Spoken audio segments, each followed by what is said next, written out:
Okay, so deep dive Banksy. Let's just start with what we know about Banksy. Lover Duck, what do you know about Banksy? We're going to go see the exhibit tomorrow. We are going to go see the exhibit tomorrow. We're going to go to Snooze for breakfast before. That's going to be fun.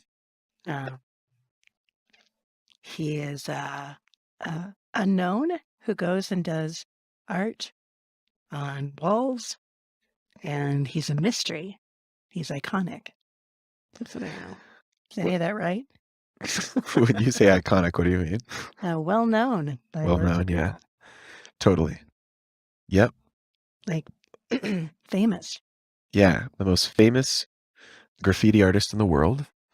And like uh graffiti starts people start painting with they start painting on walls like a really long time ago, but like yeah, there's a whole thing with painting on walls and just transmitting information.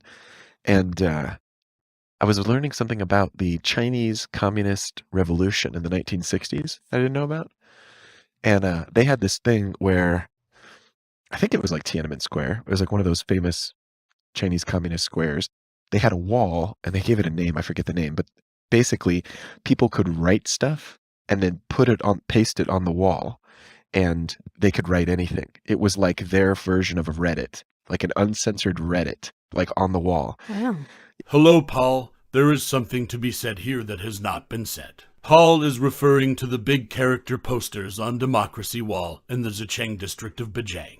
You are welcome, Paul. You are a good man and you smell quite nice. Yeah, so people started to, at first it was kind of cool. People would like say cool stuff and be like, hey, this and that. And it was like people would read it. It was like a relief that other people were thinking the same thing Wow. because they'd been under so much censorship. And it was like Under pressure. punishable by death to think a certain way. Wow. Yeah, like to think a certain way. So how was this wall okay? So part of the revolution was this was them sort of breaking with their 2000 plus years of tradition as a people, and sort of throwing out the old so that they could have something new. And yeah, this wall showed up, and people would record their stuff on there, and they'd say very politically revolutionary things, things that you couldn't say legally. Yeah. But it had this huge effect on their psyche because it was like a relief that you could say it, and it was like a relief that someone else thought it. And if you can read something like that and hear someone else think it, it kind of, as you read it back to yourself, it's like it gives you permission that's like, okay, that's not me being crazy. That's like a good thought. They eventually it only lasted for like a short period of time I wondered, yeah. until they started calling out the current people who were corrupt and in power. And then they were like, no, shut it down. So it's like, Close. yeah. So like street art and street writing like that, it's like it sort of is allowed until it becomes too big a problem for the people that are in power. Banksy targets a lot of his art against the people in power. So it's like during the war in Iraq, which Colin Powell went to the United Nations and said they've definitely got weapons of mass destruction, and here are the photos of the tank treads in the sand, and that all turned out to be fake. Yes. Yeah, I know. And yeah, we basically the intelligence, the fake intelligence that the United States intelligence apparatus created, drew the whole world into that war because they wanted that damn war. What nationality do we think Banksy is? Where's he live? Well, the thing about it is that no one knows who he is, but some people suspect that he's this guy in this band called Massive Attack. And I saw Massive Attack in 2019 in LA, and it was a pretty good show. I mean, it was a good show. Aaron? You went with Aaron? Yeah, Aaron, yeah, best friend from high school, and he got tickets through work, and I flew out there. We hung out for a couple days, and we went to that show, and it was cool. It was a cool show. They had a pretty good visual art that kind of went along with it. I'm getting into this other artist, Which is your dream, doing visual art? doing live visuals for music in public would be like a bucket list item, like one of like 2 bucket list items I I'm have. sure it's going to happen. It's totally going to happen somehow. All I have to do is like do the work of getting everything and getting it all ready and getting it in place and doing all the filling in all the gaps. But I can do it. Where is that band located? Widespread Panic? I don't know. I don't know where their hometown is, but they're popular and they travel a lot. I'm watching a lot of this other documentarian. His name's Adam Curtis. He has these. I'm watching one right now called Hypernormalization, and I watched one last week or a couple weeks ago called Can't Get You Out of My Head, which is a 6-part documentary. He did a lot of visuals for Widespread Panic in like the 2011s, 2012s. So anyway, I've been watching people's just cell phone recordings of Widespread Panic shows from like 2012, 2011 with really good Adam Curtis visuals and messages on it. Because Adam Curtis is a lot of the same thing. He's kind of political art in a way that it's like it's not just poking fun at the power, but really kind of showing the creates images that are like discordant. Like if you accepted the status quo and you looked at a Banksy image like really deeply, it might like rootkit your brain a little bit to like jailbreak it, to like clear out, the propaganda. It's like anti-propaganda. Interesting. Interesting. Yeah, I don't know. It's hard. Like Hitchhiker's Guide to the Galaxy. When you read that, or was it the Illuminatus Trilogy, Robert Shea and Robert Anton Wilson. Forever Changed? The Discordians, and yeah, the Discordians, the guy who's, what was his name? Ken Foley? Forget his name. He's the guy who started Discordianism, the two guys. And yeah, their whole thing was like, how do you reboot? If a person's been raised in propaganda their whole life, and they basically see images and words through a certain lens, and that the propaganda is like, take these inputs and interpret it this way, and it's part of social conformity, and it's the way that you get a group of people to all behave like sheep and get them all to walk in the same way, and the more you introduce revolution into that, the more you break up then all the people are sort of on their own to figure it out, but they can see a unique perspective. The whole thing, a big thing Adam Curtis kind of struggles with in his documentaries is, okay, if you're in a corrupt system and a bad government, and it's good to throw off that propaganda, especially if it's disconnecting you from reality. Mm-hmm. But if you do it too much and you've got nothing, you're kind of, it's that old quote Nietzsche said, if you stare into the abyss long enough, it stares into you. Yeah. Like, it's like you can't go through life without any structure or any a priori meaning happen before you thought it. Like this means this means this, this means this. You need a firmware. You can't just run your consciousness without a firmware. Yeah. Firmware is like the software they put on computer chips that, like, when you turn on your headphones, it's got some little program in it that tells it like what to do, but it's not like a full computer. But like, I need firmware. I need firmware to be creative within. Like I've found what do you mean? important to have structure.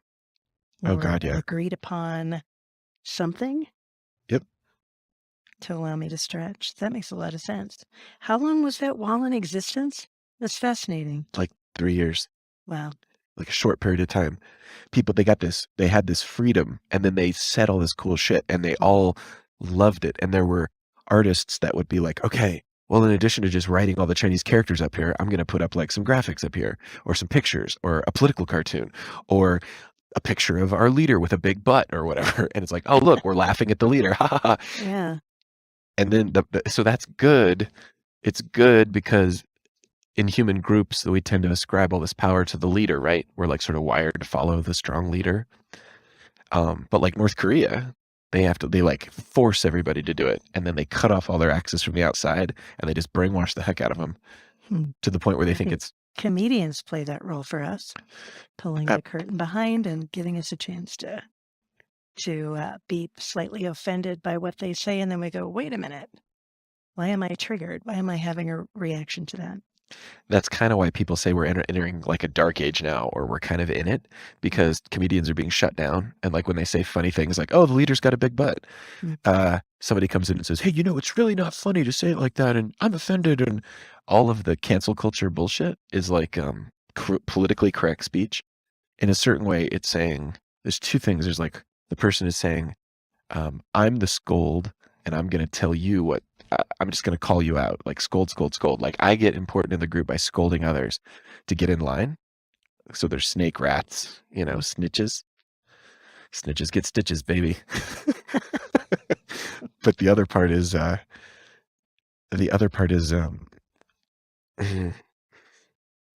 they get powerful.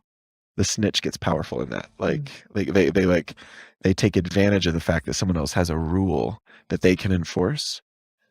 And I think we should, anytime we see that kind of bullshit, we should socially ostracize those people so that there's a cost for being a snitch and being a scold like that. Like everyone, like online, a lot of people think it's cool, or they think that's what their job is to tell other people what to think and do.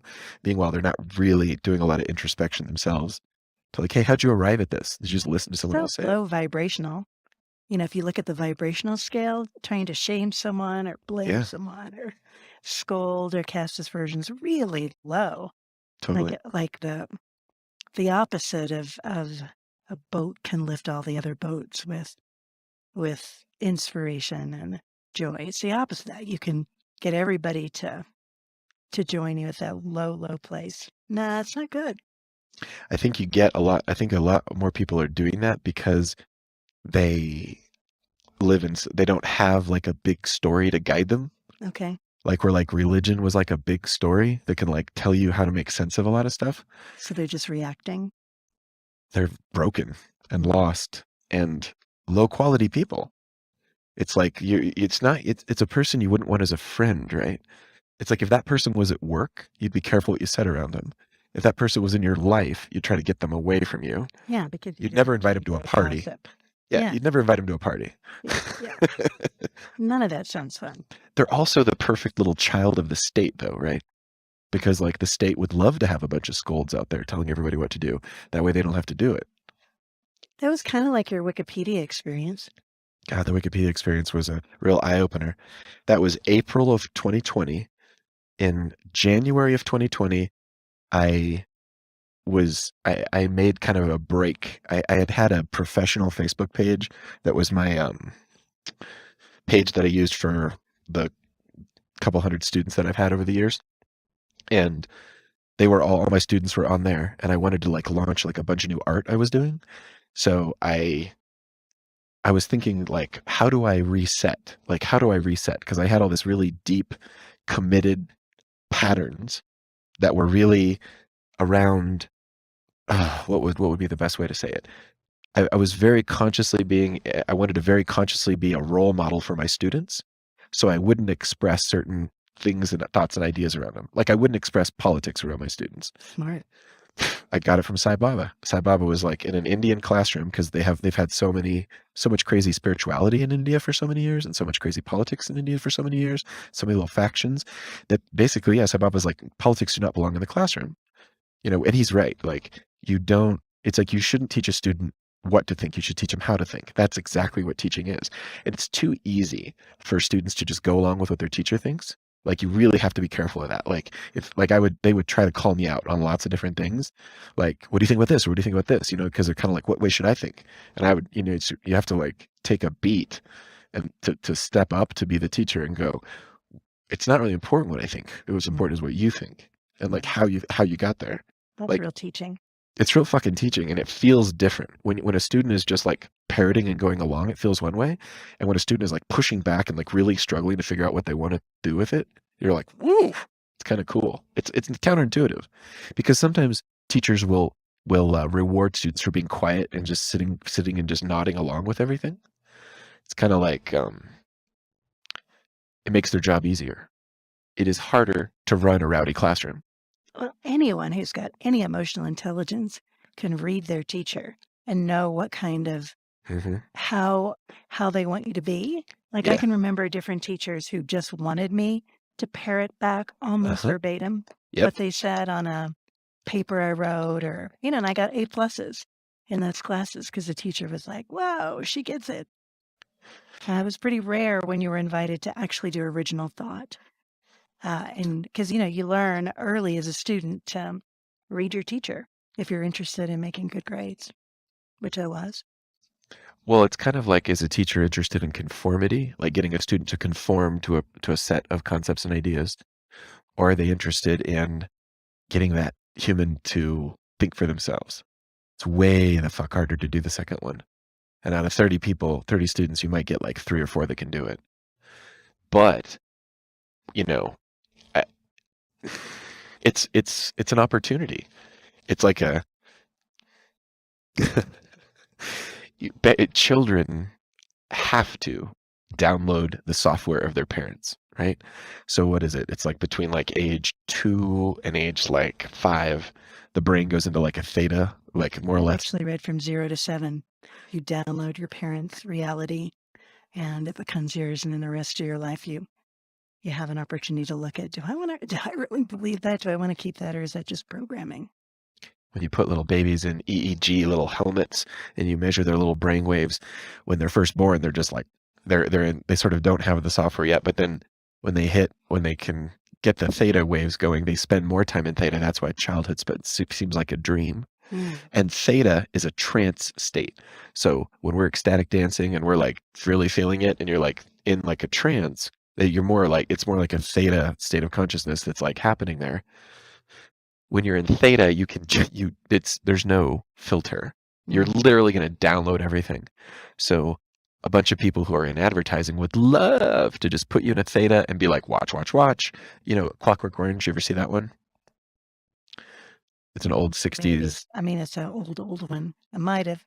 Stanley Kubrick, and it was like really super violent. And they had those violent thug kids in England who were just nasty and murderous and evil and causing crime. Then they caught them, they gave them drugs, and they put them in a chair that held their eyes open and made them see images, and they reprogrammed them. And Wow. I think that's how it works out. They broke them. They basically, the concept is with enough drugs and enough visual stimulation and enough inability for the individual to stop you from doing so, you could reprogram a consciousness, like turn them into a little Manchurian candidate. Trippy. Yeah. Trippy. Anyway, I think that is teachers, the whole keeping the classroom cool or whatever is the same problem that a parent has, keeping the home cool. So if you've got a parent that doesn't have a lot of time, or they're working, or they're busy, or they're just bad, they're just not thinking through what they're doing, they would like reward the kid that like pays attention to the family plan and like reins in their brothers and sisters and this kind of thing. And whenever there was revolutionary or chaotic or other forces, suppress that shit. So it's like order versus chaos, right? Like you need a balance. You can't have all chaos, or people are just gonna, shoot each other and kill each other in the streets and burn down everything they can, and just like they're gonna lose it. That's what happened in the Chinese Revolution. They had a huge population boom, and all the young kids were sick and tired of this old stuff. And so I think it was 70 million people or 60 million. I always get the numbers wrong. But they'd go around and be like, "Oh, you're this old thing," and they'd drag you and your family out in the streets and they'd kill you. When was this? Do you know? The 60s. 65, 67, 68. Really? Isn't that fucking crazy that it was the 60s? I visited China in 87. Yep. Boy, it was you were allowed one child. One child policy? More than one child, you'd be kicked out of the commune. It was the year of the Golden Dragon, so the idea of having a son be born during that time would be highly auspicious. So was it worth it to try to have another child knowing you would be in exile with your family? Now, there was such a fear in Beijing, especially, of conforming, not speaking out, not drawing attention to yourself. I think the Asian mindset is much more collective than the Western mindset, meaning that tradition in Asia, all those countries to various degrees, but the real virtue in their society is being quiet, paying attention, listening to your elders, not displacing the line, knowing what the hierarchy, the pecking order is in society, and not disrupting it, like being where you are, not moving up, which makes people very conformist and non-creative and non-risk taking. And when I tune into that part of the world, can you imagine living in a country with like 1.2 billion people, China? It's like 1.2 billion people, and the overwhelming pressure is to not do or say anything out of the ordinary. Mm-hmm. Yeah, and also peace and you being okay is that. Peace is not rocking the boat. not doing that. And you know, the only way they get that in the current Chinese regime is by having draconian super control, like kill people, disappear dissidents. Kill anyone with Aquarius showing up prominently in their chart. Yeah. There's no way anybody with a signature of Aquarius is going to be able to do that. Well, if you speak up loud enough, they cut you down. Mm. And it's in every kind of societal bit to a degree. But the one, you know, it's funny about the one child policy Yeah. is that the people that rose to power through the Chinese Communist Revolution that murdered all the, like, go find every bureaucrat, every teacher, every banker, every artist, every statesperson, every governor, and kill those people and kill their families, then take their place. Except you don't know shit about how to do that stuff. And so then when those people stayed in power for a few years, they were worried that people were going to have kids and that their kids were going to do the same thing to them. Of course. So because of their demons, because of their murderous demons, and they're destroying, you know, their ancestors, destroying their parents, they were afraid of it. So that's why they said one child. And then No way. yeah, fucking Really? yeah, Really? yeah. Jeez. This is from that Adam Curtis documentary. Can't get it out of my head, but yeah, they basically shot themselves in the foot. And their whole all that this new interpretation by Peter Zeidan, or that, I forget his last name, but his new book, Peter Z, The End of the World is Just the Beginning. It's on the New York Times bestseller, and he's like talking everywhere. I'm listening to everything he's saying. He's the one who turned me on to this, but their demographic bubble went down. You know, they're gone. If they've got new numbers that are out that are saying that by the year 2050, China will have what is it? Will have lost 80% of its current standard of living, and will have half as many Chinese people. The population in half, standard of living drops by 80%. Good Lord. Yeah, and it's unavoidable because they don't have any babies. They don't have any kids. Right. It's very weird because in his whole analysis of this demographic analysis of the world, I mean, what he's saying is it turns out having families and having kids is a country's major strength. And when it loses it, it's over.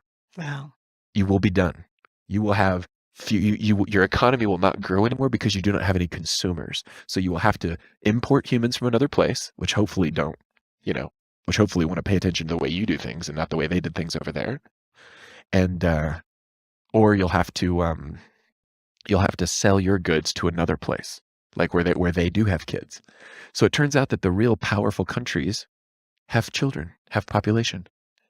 You know, if that's the case, why aren't we on a fast track to UBI? And like every able-bodied woman who wants to have kids can like have them. Healthcare is taken care of. We're going to educate the kids. We're going to give them a UBI at 18. We're going to put them to use. If you want to have 6, fucking great. You know, we're going to do this shit. That would make us a stupid superpower, like stupid powerful. No one could keep up with us because we'd be consuming our own goods and our economy would just grow. And if we run out of space, which there's no fucking way we're running out of space in America because we got so much space, we go into space itself. We just, you know, everyone pulls a Mormon and like they just have a ton of kids and we just send them all out into the stars forever because there's infinite resources up there. It so flies in the face of my enculturation, which is 2 kids. Strain on the environment. Don't be greedy. Yeah.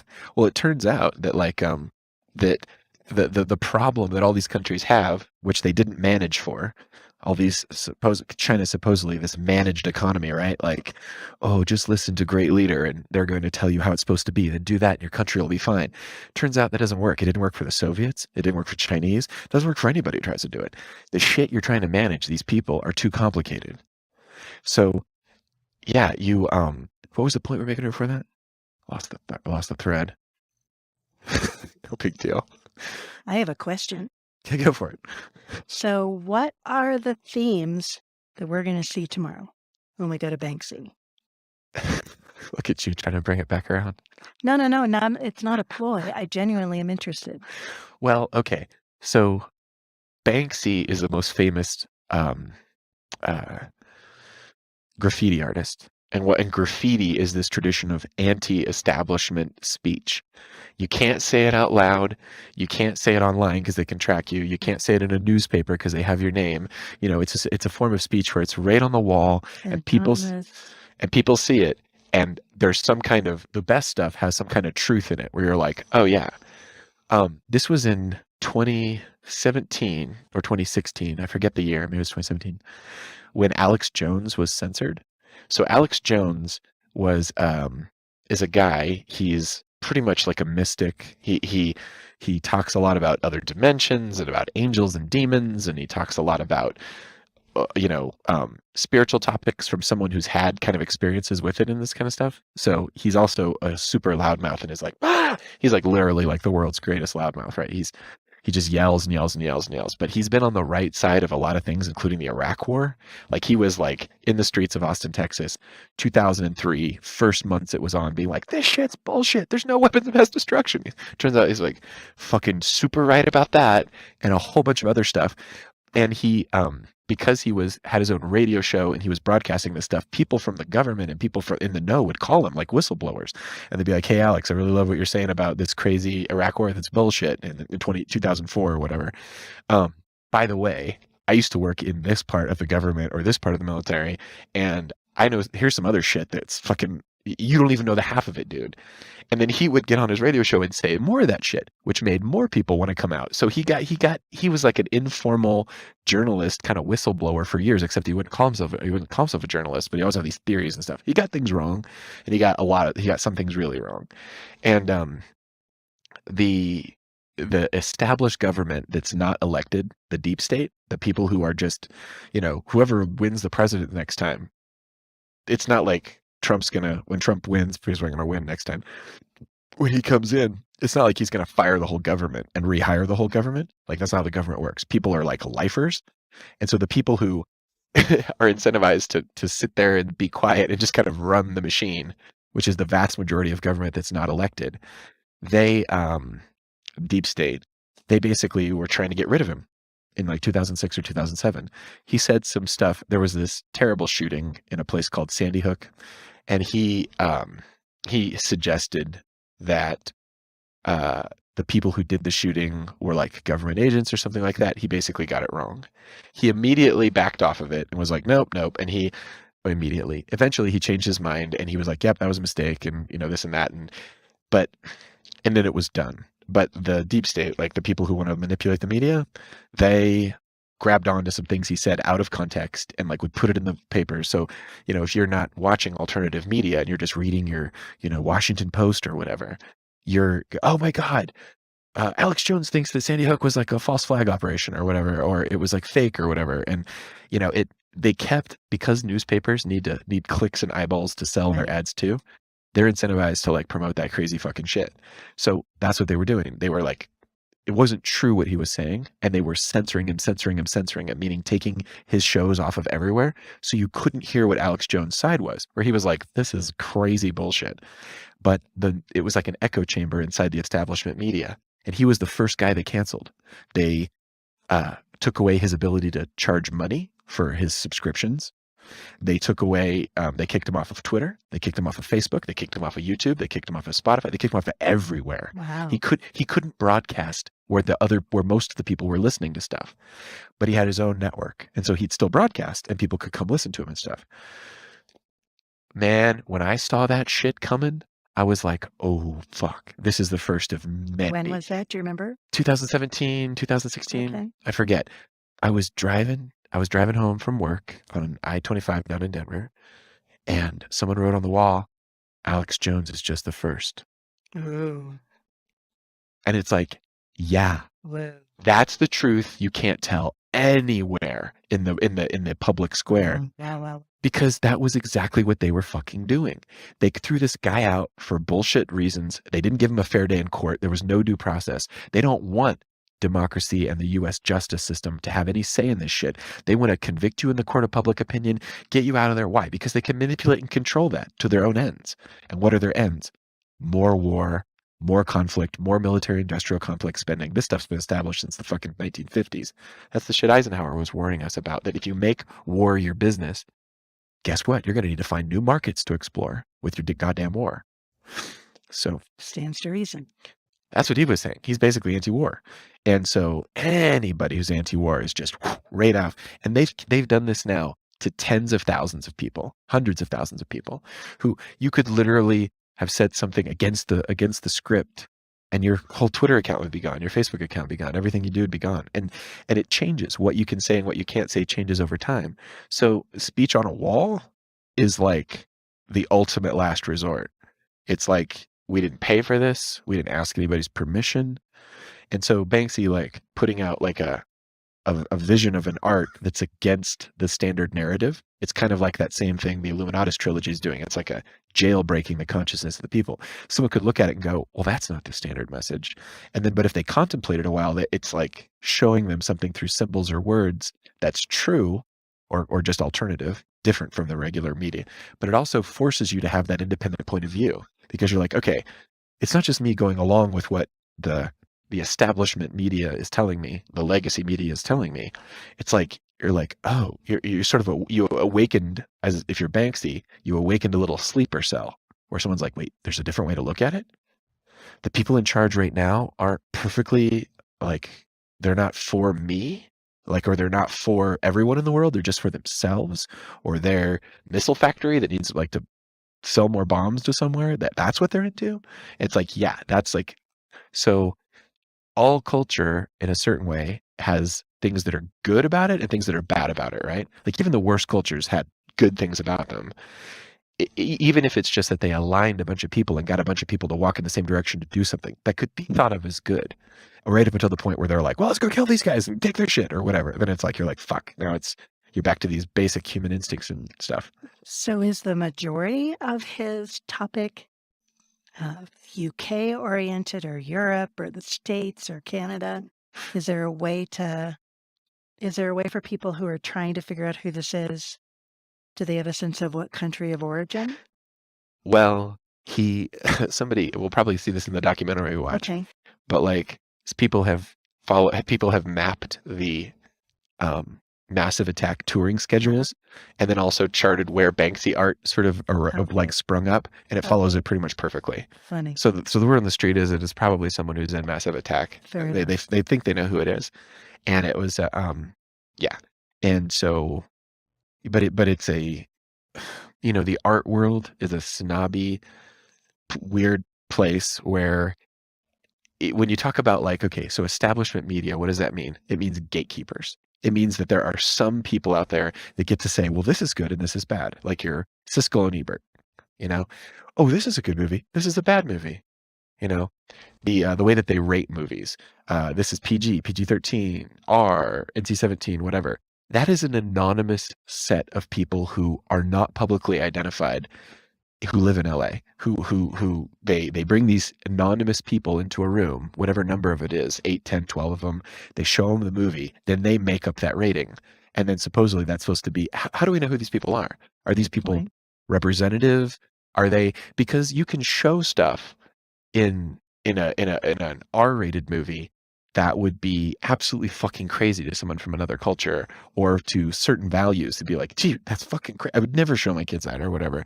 Or stuff in like a PG-13 that they're like, yeah, there's no problem with this. And there's some people who be like, there's a fucking problem with that. Do not show that shit to my kids. Like, because they don't want them to emulate that behavior. Where does Rotten Tomatoes come from? It's owned and it's manipulated. Okay. And it's owned by one of the big 6 media companies that own fucking everything. Oh, okay. Those big ass conglomerates that own like this newspaper and this movie studio and this book publishing warehouse and this magazine, these 5,000 magazines or whatever. So all of those properties, so gross, all those properties are, the people who work there are incentive for them to move up the ladder. They have to maintain the financial viability of that whole conglomerate. So whether or not people want to or not, they become little agents, little financial agents, to do the bidding, the financial bidding of those groups. That's why you won't see stories that are against, or that are questioning whether there's weapons of mass destruction, because that fucking person gets fired. It's not like it's a written policy. It's just that you get kicked out if you're a nonconformist and you're bringing up this stuff. Meanwhile, reality is being ignored. There were no fucking weapons of mass destruction in Iraq. We've killed, those people died for whatever reason it was. It wasn't what was on the tin. What was in the can was not what was on the label. And no one was held accountable for that. Colin Powell, the guy who lied, never fucking apologized for that shit. Never took it back. He died like last year. Is, a hero or whatever. It's like, who lied to the world and got people, and his credibility was used to start that stupid fucking war. Which, by the way, I had my students, I was mostly teaching community college and like trade school community college stuff. A lot of my students were there on the GI Bill. That was their payment. In addition to the money they got, which is not a lot to be a soldier, the payment was you'll get it like an education. So this was them like trying to like make good on it. Yeah. So there's a world of difference between a young person who goes off to war because it's the right thing to do because of their family or what their neighborhood's telling them, or because they want to serve and they want to protect and they want to do all the good stuff. But then if you're there for some bullshit reason, like, quick guys, look around for these weapons of mass destruction, doesn't fucking exist. Gulf of Tonkin, the way that they started the Vietnam War, also fictitious. So it was like 2 in a row that is like completely fictitious. The whole stuff with Ukraine right now is what's on the tin is not what's in the inside. It's not what they say is not what is. It's like you don't find that shit out until years later when the documentaries come out. And then actual investigative journalism happens. Meanwhile, the Dorkajawiyas who run like MSNBC and CNN and everything else, their careers are forwarded by saying the lies, like by repeating the lies and stuff. So anyway, I think one of the things I haven't studied a lot of Banksy. I haven't learned a lot about it. So fair enough. I didn't mean to put you on the spot. I just thought since this is a Banksy deep dive, yeah, it'd be nice I'd like to be prepared for the themes I'm going to see, and so I can really anti-war, anti-establishment, anti-message, anti-brain programming. What's the meaning of the little girl with a balloon? I think in that piece of art, it's like her holding it up and it's a bomb or something. I can't remember with you. It's not a heart or a balloon. It's like if I remember right, I haven't seen it in a while, but it's like childhood and innocence next to a bomb or next to war. Seriously. So it's like those two concepts, like death and destruction plus innocence. Man, I really want to watch the documentary now. I could hardly wait. It's a good precursor. So the guy, Banksy, whoever that is out there in the world, he put that on a wall somewhere. Someone else came in, cut the wall out, probably repaired the wall, but took the Banksy and then sold it. So Banksy didn't make any money. So what we're gonna see in the Denver exhibit is some fucking bunch of walls. Theft. We're gonna see theft. We're gonna see a neighborhood that owned that Banksy. It got yanked out and stolen, and now they've all been curated and put together in one. Oh, and we're gonna pay $33 a piece to go see it. I like that it's 33. It's cool that it's 33, but that it's money at all is not the artist's intention. No, that. I know, right? The slimy nature of the art world. Wow, pretty horrible. Okay, so gatekeepers, right? All those gatekeepers that say, "Hey, you got a degree in journalism, right? You were going to be a broadcast journalist." I was gonna, yeah. Okay, so for you to succeed, it means you're going to have to meet all of the physical characteristic standards that they want of a person on air. But also they're going to evaluate your brain. Are you going to be the kind of person that reads the fucking teleprompter like a good little sheeple? Or are you going to be the person who says something unusual, breaks the standard narrative, all that financial money? Oh, it's all in jeopardy. Are we going to be able to sell as many Toyotas and toothpaste as we want to? Because the second person doesn't get the job, or they get kicked out. It's interesting to watch that interplay during the morning show. Yeah. Feels like they try to. That was a cool. Take a look at some of that. Who was that written by someone we love? Was that a good writer who did that? Wait a minute. It's not. Who's our guy? Who's the guy who did Newsroom? Aaron Sorkin. Well, it wasn't it wasn't one of those, was it? It wasn't. What was the name of that show? Morning show? Dennis. Okay, morning show. We'll see who wrote. Usually it's a lot of people that do the writing. But cast, directed, writing credits. Okay. Jay Carson, and others. Okay. And it's got a bunch of different well, okay, yeah. That was a story about people who were breaking the network's narrative. And there was a lot of subplots in there about the conflict that that created for them. And the super smiley boss who like lost his mind, who was like had to, you know, make it's a business, you got to make money. But then also the CIA. Did you know the like you know Tucker Carlson, what's that guy's name? Anderson. Um he's a guy who was like on CNN. His last name's Anderson. Not white hair. Now, he actually worked in the CIA, was a CIA operative, and then he got the job at CNN. There's an enormous number of people in this establishment who work for the CIA, and it's not some kind of like fantasy, and it's not some conspiracy theory. It's on their resume. Crazy. So It reads like a movie script. yeah, it's a fucking farce. And it's so literally when the CIA wants to manipulate public attention or whatever, they've got a list of people they can call. And some of them are going to be fucking anchors on the news who are like going to push this story or whatever. Anderson Cooper? Anderson Cooper was in the CIA. Like not weirdly, he just was. So it's like, anyway, I would prefer that you could only be called journalist and media if you didn't have any attachments like that. Like you should call that guy the CIA guy. And they should have a little show called What the CIA Wants You to Know. And they can say whatever the fuck they want. First Amendment, go for it. But we all get to know that this is what the CIA would like us to know about this. Well, you know, tying to every single movie, how before you watch a movie, you get the rating PG and you're warned that there's smoking and violence and nudity and whatever else. It'd be nice if there was something like that. Yeah. That came with each newscaster, like Uh-huh. works for the CIA, right-wing viewpoint is constantly going to be promoting this. It'd be nice if there was an evaluation for each person we have to watch. Received $300,000 for a single speech that they gave to a banking cartel last year. Like that. Oh, you mean you're getting paid $300,000 to make a single speech? Oh, that wouldn't be like pay to play, would it? Oh, no. We really want to hear what this important person who's on TV says, who we can read 1,000 of their books and words, but we're going to pay them 300. So yeah, it's all this corruption. Yeah, you should 1,000%. And like real journalism should be a bunch of people saying, hey, you know about Anderson Cooper's backstory, right? No, I don't. Well, here's there you go. That's just the only way a democracy was supposed to work, was that if it was for the people by the people had to have the information. And so all these mind games, psyops bullshit is about keeping the information away from people. Like Wuhan virus. The Wuhan virus turns out comes from a lab. Like we're going to see the documentary in 2 or 3 years. It's kind of like pretty much, yeah, it did fucking come from this lab.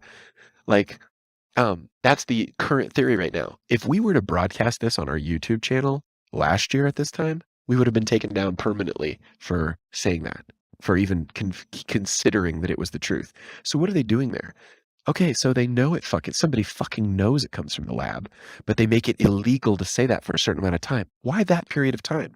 Because that's when people are the most angry. Can you imagine what would have happened in last March if people were like, this shit came from China, it came from a bioweapons lab that was funded by Anthony Fauci?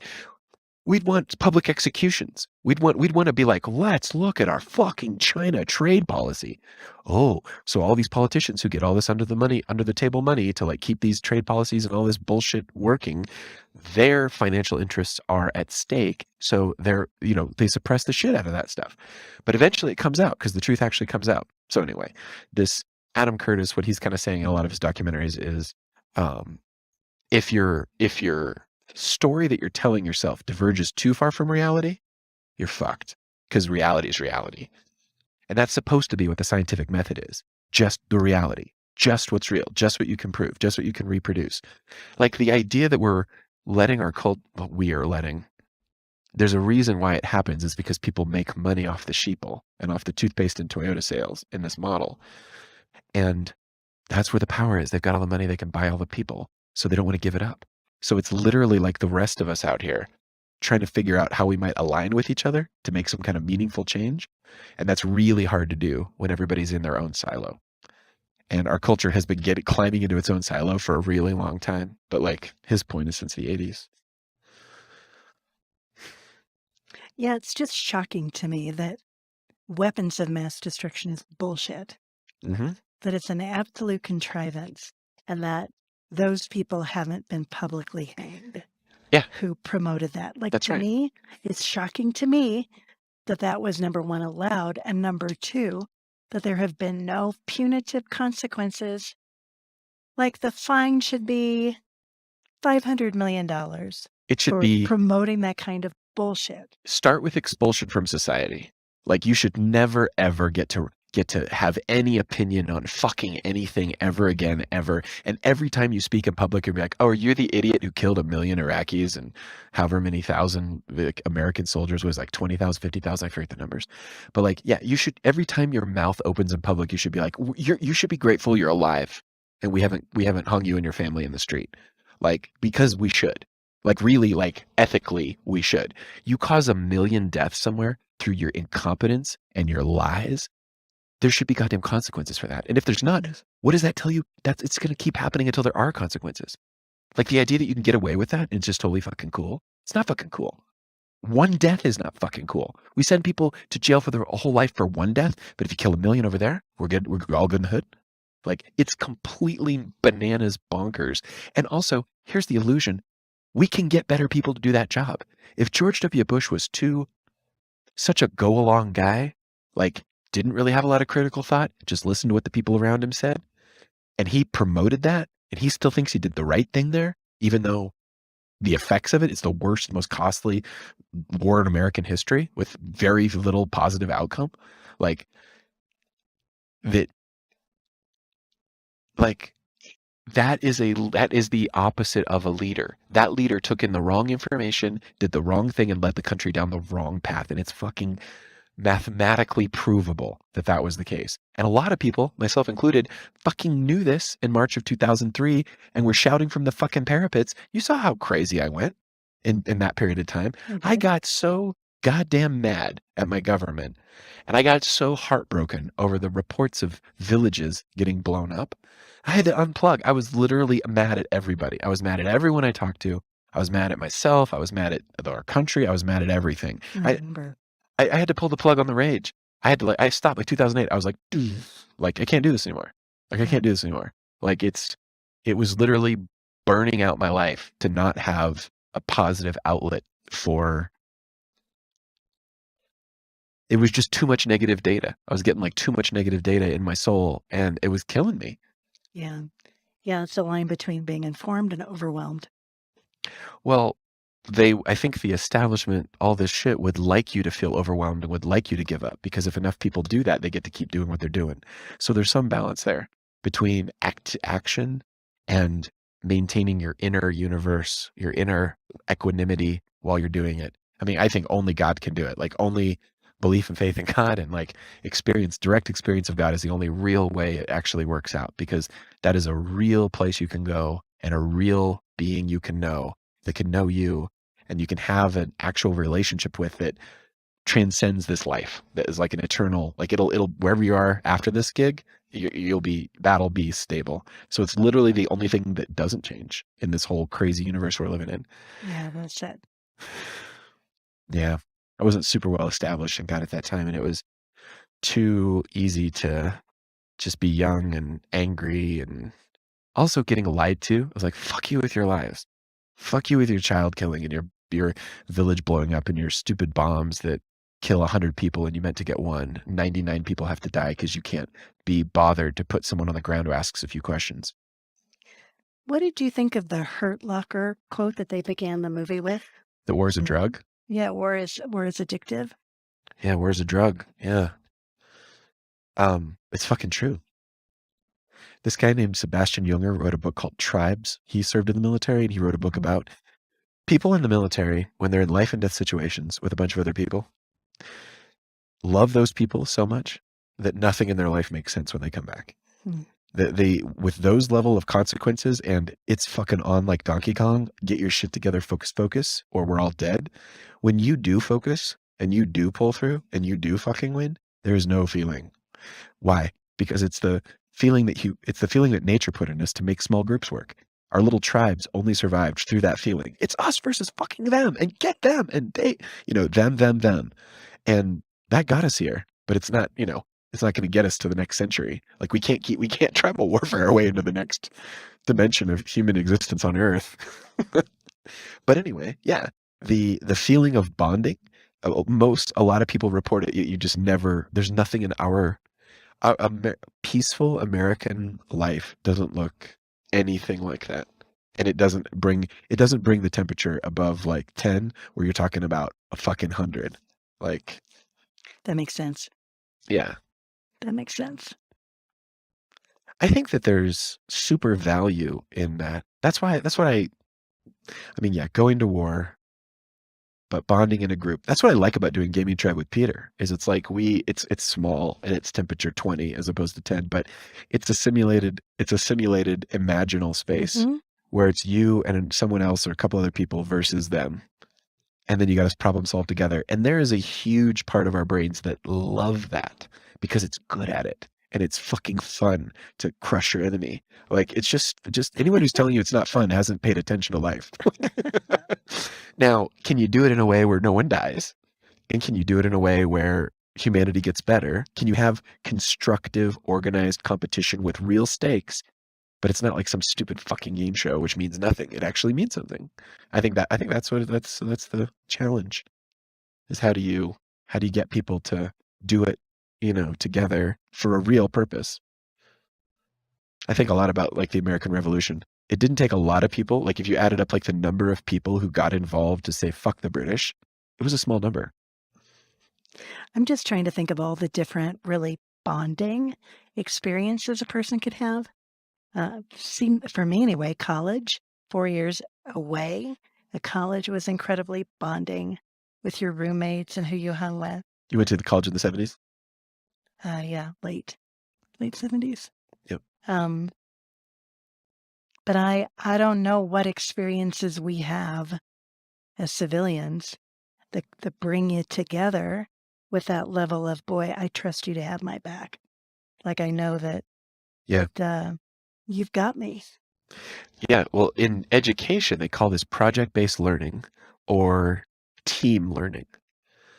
And what you try to do is set up real consequences, pass fail, but also solve a real problem. Because when it's a real problem with real consequences, that tends to activate the part of your brain where you lean into the person next to you and say, Okay. "Oh, here's my idea. What's your idea?" Like, "Oh, that's a better idea. Let's go with that idea." Or, the cooperation that has to happen in a team only happens if there's real consequences. That's true. I've seen it. I feel like with Earth School, Yeah. it created opportunities for genuine bonding. It's called the theory is called attachment-based teaching. And what you do is you do exactly what we did in our school, where you get everybody in a circle, everyone puts their shoulders to shoulders, their arms around each other, and they go, "Hey guys, we got to really solve this fucking problem. We got to figure this out. They're not going to help us. They're against us." I mean, that's not what we did in our school, but we didn't. Yeah, that's not Earth School. What I'm saying is that when you do it that way, you get a natural bond that comes from the human DNA that makes you want to open up, connect with, collaborate with, share resources with, win together with other people. That's like real team. I see anytime I'm in business settings where there's like a dead team or a fake team, or it's like this team wouldn't have your back, they'd throw you out. There's no team bonding. It's because those consequences aren't real. Like no one's come up to that team and said, "Hey guys, if you don't solve this problem, you're all fired." Which is what it's supposed to feel like to interact in the market. If there's a bunch of competition out there and they're going to eat your lunch, well, if they eat your lunch, you're not eating. So, are you into starving today or into winning? Interesting. Yeah. But yeah, attachment-based teaching is just that. It's to use the in-group, out-group, and also, try to figure out what the real consequences are and the real win is and everything like that. You can't make it up. Well, I mean, what you're saying is really interesting because as a leadership coach, Mhm. the kind of coaching I love is when we're solving problems. Yeah. And we enter together. When it's And real. it does feel like it creates attachment between me and the person I'm connecting with because we're doing something real. Yeah. Never thought about that. And this is why I think therapy is so kind of gets off the reservation. When it's like, let's talk about all the stuff that happened before. It's like, dude, if you want to know what happened before, just look me in my eyes. This is the effect. This is the result. You're living it. Yeah, it's so much more interesting to do well and be loving and kind and productive in your current relationships than go mining the past for a bunch of, I agree. I mean, maybe you do it for a little bit to understand what's going on, but there's a goddamn limit to, Well, and people get stuck in their story. They yeah, just tell the, they regurgitate the ugh, same story over and over again. There is no transformation. But if you're working with what is currently here right now, yeah. I think it's much more interesting. I think coaching is much more interesting because it's real time. Coaching, real time, focused on real things and real problems, that all sounds super productive. Yeah. When I'm listening to podcasts and like, you can really tell when you hear someone who's had like a lot of therapy because they'll start telling you their story. And their story is really tight and it's been honed over Well practiced. dozens of hours of talking about their story. And you're just like, when I'm hearing that, what I'm hearing is I'm hearing an individual who's created an island of safety and predictability. They have written their own story. You know, they've written their own story. This is how the world works. And I am good inside of this story. You know, I love that they spent the time on themselves. I love that they've made that creative path. I love that they've got some kind of motility and utility and stuff like that. But that doesn't make the story real. Yeah. It's a Well, fucking whenever story. it feels really practiced, it's suspect to me. I was, I was a guest on 15 podcasts after my book came out, and it was so weird to talk about myself. Uh-huh.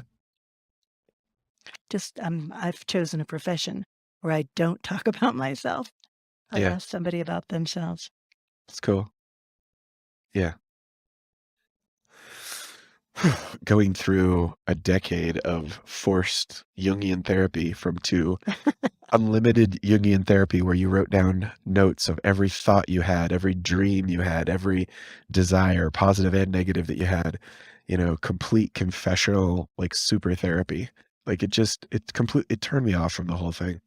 It's like, No, it's coercive. well, it's also like step one, give up your individual authority of your story, you know. There's so many therapists out there that are more or less lazy, right? They've seen 1,000 clients and they've got a formula and they want to work you into their formula. Like, I can't tell you how many, I mean, okay, number of people I have done therapy with in my life who've been like, you're my therapist, probably close to like 8 or 9, Mm. maybe 10 people, 10 humans have been in that role at one point or another with me. And yeah, there was some healing that happened at certain times. And yeah, it was cool to tell someone your deepest, darkest secrets and they didn't fucking judge you. That was great. You realize you're not, you know, terrible or whatever. And I can see where it kind of helps and stuff. But also, I don't know, 90% of those therapists I experienced with, they got lazy at some point and they just like wanted to slot me into the theory or slot me into their explanation or slot me into their story or slot me into the arc of their therapy practice or whatever, Mm. you know, which is like fine. But it's like, that's not you. There's only one being who can sit at the seat of my soul and understand me and guide my future. That's me. There's only one. And there's only one real friend I have, and that's God, the eternal, who can get me the perspective that I need to understand that. And everything with these other people, it's stories. It's just stories. Tell a happy one, tell a positive one. I mean, I guess it's a good thing. Do you remember when that book came out, Healing the Shame That Binds You, John Bradshaw? Vaguely. Healing the Shame That Binds You was like a book that came out in like 88 or 89. I was in Ireland then. Yeah, it was like the 80s and it was kind of like a set of instructions to revisit your trauma. And if you couldn't really figure out what your trauma was, like invent it. Was that the whole rebirthing thing? Rebirthing that's holotropic breathing that Stanislav Grof came up with back in when he was doing LSD therapy and then LSD became illegal, so he switched over to breath work and he was like surprised to find that it was like the same thing. Like it was like, wait, you're just breathing deeply and like going into a state that's like you're accessing alternate dimensions and stuff. And he thought it was more productive than the LSD because the LSD was a little more unpredictable. But I bet that if you had like a lot of barriers inside yourself, the LSD would be a little more powerful. Do your research before you drop acid, kids. but yeah, Healing the Shame That Bind You was sort of like this book that was like it's okay to feel bad, and it's okay to like look for like, anyway, it created this whole thing where people were like, they were inventing traumas for from their childhoods, and they were inventing traumas that didn't really objectively exist to try to explain why they were like the way they were. Mm. So if the previous philosophy was suck it up, buttercup, like life is hard knocks, fucking get to it. This was like a swing the other way, where it was like, oh no, you should totally pay a therapist to listen to all your pain and trouble and, have this professional relationship over you where they're the good parent and you're the kid and you get to always be in this one down position from another human, as if that's not something to grow out of as an adult, as a competent adult. But anyway. Yeah, I haven't been a person who's been a big connoisseur of therapy. There have been isolated points where I've gone and hired a Jungian analyst. It's been pretty interesting. But Yeah. I'm not fond of turning over my power to anyone. This is the trouble you get into. At a certain point, it's like nice to lend your power maybe for a little bit, especially if you trust the person and they'll give it back to you. But it's too easy for that other person to just keep it for forever and be like, oh yeah, my life purpose is being powerful. But we know from a shamanic perspective, soul theft is real. Yeah. People can actually steal your power. And you wonder, why am I so depleted and grouchy and feel like just half myself? Well, look closely, my friend, and that's true. Yeah. Energetically, you are only half yourself. Go find the rest of you and bring it back. Yeah. And if you have a therapist who doesn't know anything about the spiritual realities, their odds of helping you are so low because they've just got mental models they're going to run you through, little mental games. Yeah, I don't really fit very well with any of that. I remember a therapist I had one time. I was kind of trying to work through some childhood trauma, real childhood trauma. And I was looking around for a therapist, and I tried on this one, and this woman like listened to my story for like 15 minutes and was like, well, you're going to need to get on lithium. What? Like 15 minutes in, What? hearing whatever traumatic stuff I brought to her in those 15 minutes. She stuck you in the label. And wanted to drug me immediately. And I was like, the fuck you say? And she's like, just pay on the way out. And I was like, I'm not paying for this. I didn't pay her. Good for you. Wow. Like you're bullshit. Fraudulent. Yeah. But she was like, it's her game. She was charged $100,000 to have that education. She's got to have a certain number of clients paying shit to make it work. So surprise, she finds all the problems that she can help you with through her little model. Karma-laden environment. No, thank you. Well, and the idea that is held up as really good and somehow it's not art, that is art. That person was practicing an art, not a science. And maybe there's some science to it, but man, there's a lot of debate. And I don't like the direction where it's like, oh, this therapist is like a member of this group. And so that's the approved form of therapy. And so when they say something, it'll go in a court of law, but this other person doesn't say it and they won't, there's just such room for abuse in that and should all be kept in check. People should be super weary about that. I think I'm super weary about that. Yeah. Well, because from my years of experience. That said, it was nice to have another human who would listen to me, even if I was paying him to listen to me. Nothing like having a good friend who would listen to you. Yeah, because it's pay for service.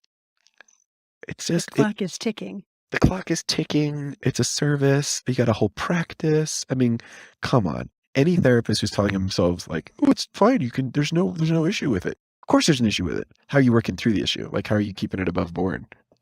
Also, like, do you want to be in that role for your whole life? Like, wouldn't you grow out of it? Wouldn't you get to the point where you're like, well, I've been doing this for 20 years and it's cool enough, but maybe I could do something else now. Like, why is it like one and done? Like, I keep waiting for me to reach that place with coaching. Like, yeah. Shouldn't I be done? Interesting. But I still enjoy it. Sure. Yeah. I still feel like I'm making a contribution, but people don't give their power to me. Yeah. They keep their own power. It's like a collaborative yeah, model. Collaborative and partner different oriented. And I feel fully engaged. Like I don't come with a prescripted answer. I'm like, wow, this is interesting. Let's enter in. Like, even going back to the origins of psychotherapy, right? Freud was like, lay on the couch and dream and imagine. You're like literally opening up the most sensitive inner parts of your being to another person who's upright and in the suit and, taking notes and in power and control. You're like recreating a parent dynamic where there's like a strong being you can rely on and you can go into these sensitive places. If you just unpack that a little bit, isn't that like a person learning how to go into an altered state of consciousness, to like tell a story, to have a vision? That's what that's what Jung would talk about with active imagination. It was like a dreamy state where you can actually interact with the subconscious and stuff can come out of it. I think that's what's on the tin is not usually what's in the can, is it?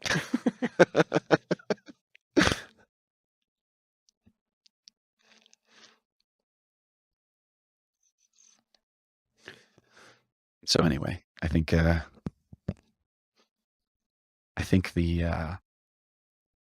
with the whole therapy thing and stuff like that, I think it's just for me, I guess my bottom line is it's important to keep the locus of power inside. Yes. On your own heart and in your own mind. And when you trust someone and you take their word for some interpretation or whatever, it's just like, just realize you might have to overcome that at some point. Like, it might work for the moment. Like, you listen to your culture because you're a fucking 6-year-old and you pay attention, you do the right thing. But at some point in your life, it might come the time where you're like, oh, that doesn't actually fit anymore. Like this story I was told, this thing that was woven for me, given to me by my culture, thank you culture, it doesn't apply to what's really going on now. And the problem is that technology is making everything change so damn fast that you would have to be one really fucking enlightened culture to keep up with what it's doing. I was listening to a podcast the other day, and the two guys that were talking, all of their references came from pools of information on the internet that I knew about. Like, I hadn't done as deep a dive into some of the pools of information, but they were like little silos of information. Oh, that's crazy synchronistic. No, I think it's kind of normal, because if you listen to enough YouTube videos, eventually you're going to run across, there's not infinite knowledge on YouTube. It's like, oh, it's everybody in the world. It's like, yeah, but the stuff the algorithm gives you is in very specific veins. It's like stuff that has 1 million views or whatever. It doesn't just, I have clicked on enough stuff that has like 2 views where it's like got me, my YouTube algorithm has me in something where they're like, hey, do you want to listen to this live stream? There's only 3 people watching. And I'll go, yeah. And it'll just be like, I'll be like number 4. So it's me, 2 people, and 3 other people you can't see listening fresh, real time to these people talk. I love that shit because I love how unscripted it is. And I love how unprocessed it is. And I love how, it might not be like super high value. Like, if you watch the YouTube video with 65 million views, it's like point. It's like, because it's all edited down and, Sure. produced. But these guys were talking, and they were like, this pool of information over here I was pretty familiar with, and this pool of information here I was pretty familiar with. This other one I was like, not so much, but I know about it, And they were exchanging ideas, and I was just like, holy shit, what a crime it is that we don't have more information on YouTube, and we don't have an open algorithm where you could just go find all the little stuff. Because how cool would it make your brain if you could really expose it to 20 people with very different points of view or whatever, and you could just like you'd have to take it in and like process it all, whatever. You could do that. I like that. But I have a high openness to new information when I do my assessment, my ocean assessment. Yeah.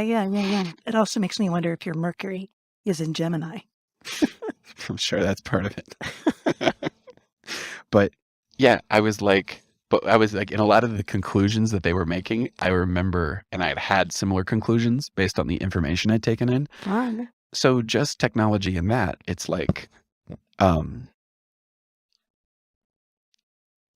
you're only going to get outputs based on your inputs. So if you've got a limited number of inputs, these certain speakers on YouTube or whatever who talk about stuff, you're only going to get certain outputs based on what you've input, right? We could be doing so much more. But like all the kids now, call it someone in their 20s, call someone who's 21 this year, they grew up on these inputs. So the technology has already created a new world, just because the people who are going to run the world eventually have been shaped by a different data set and different inputs. Right. just that level. Don't even make it more complicated than that, but it gets way the hell more complicated when you think about all the social networks and all the ways you can interact. And some let you interact like this, and some interact like this, or whatever, like different ways. It's making it's making new people all the time, because people have access to more. They have access to more books and more thoughts and more ideas and more points of view and more games and more art and more just everything.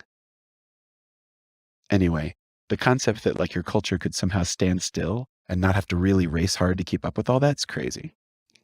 It's just a dumb idea. Well, and I mean, you know, it's external, internal, sure. Different external inputs that will create outputs, but you can't forget that each person is a soul who's having their own life and their own life experiences. From my worldview, also based upon the astrological chart that they've chosen. So sure, there's the external influence, but one would hope that the internal influence was just as strong. What are you attracted to learning about? What do you want to study? Well, the opportunity to study, the opportunity to learn.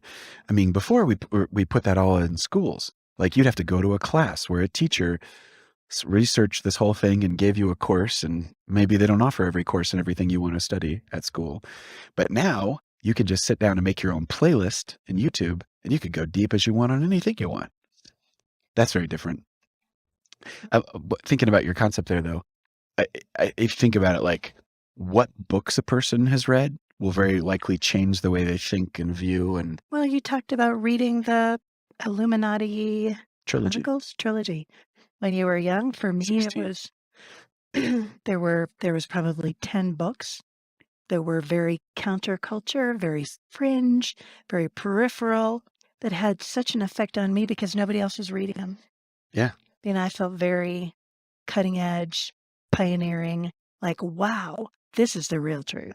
So exposure to those books, like what were the ones that the couple channeled?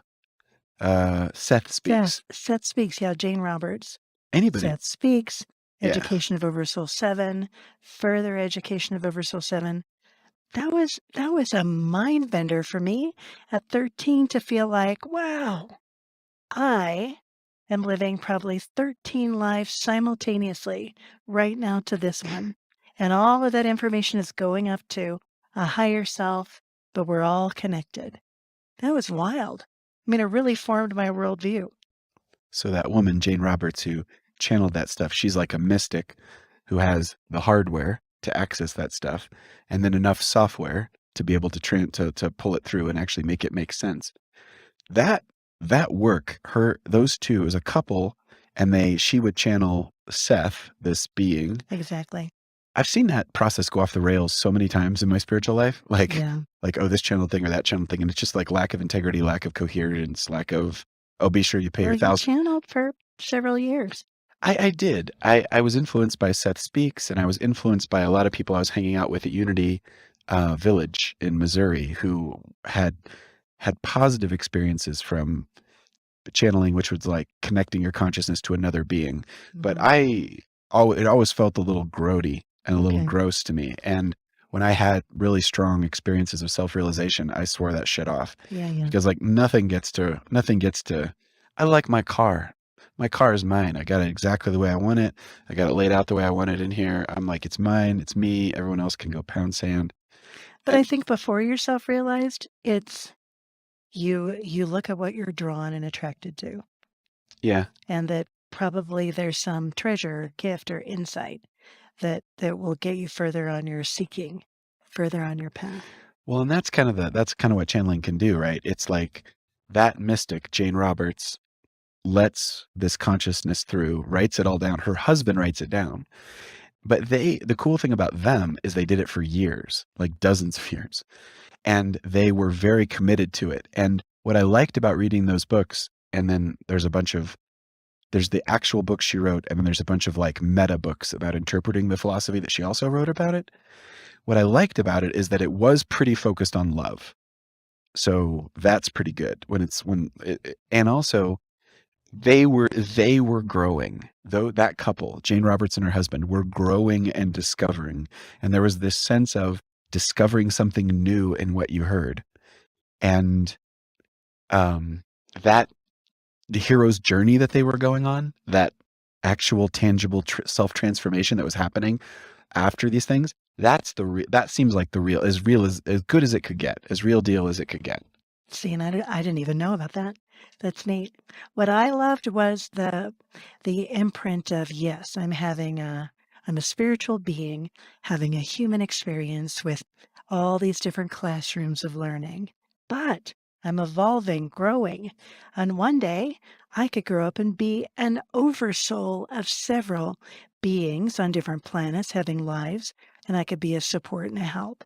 And then the idea that there's a being that actually, we are living on Earth. There's a being that's running the sun, a being that's running different astrological, cosmic planets and stars. And it just expanded my view of, wow, this is not static. All of this matters. It was pretty cool to enter into my consciousness at 12, 13. So like that reading experience, through through the magic of the written word, right? Through you are seeing the world through that mystic, Jane Roberts, and and you're taking some and you're leaving some, and it's like an expanded thing. But that right there, that's the power of the deep dive. That's the power of, see, if you heard someone on a podcast or on a YouTube video talking about it, that'd be one experience. But if you go read the book yourself, also, if you read the book when you're 12, you're never going to recreate the chemistry in your body or the consciousness you had at 12 and the need to like create a worldview.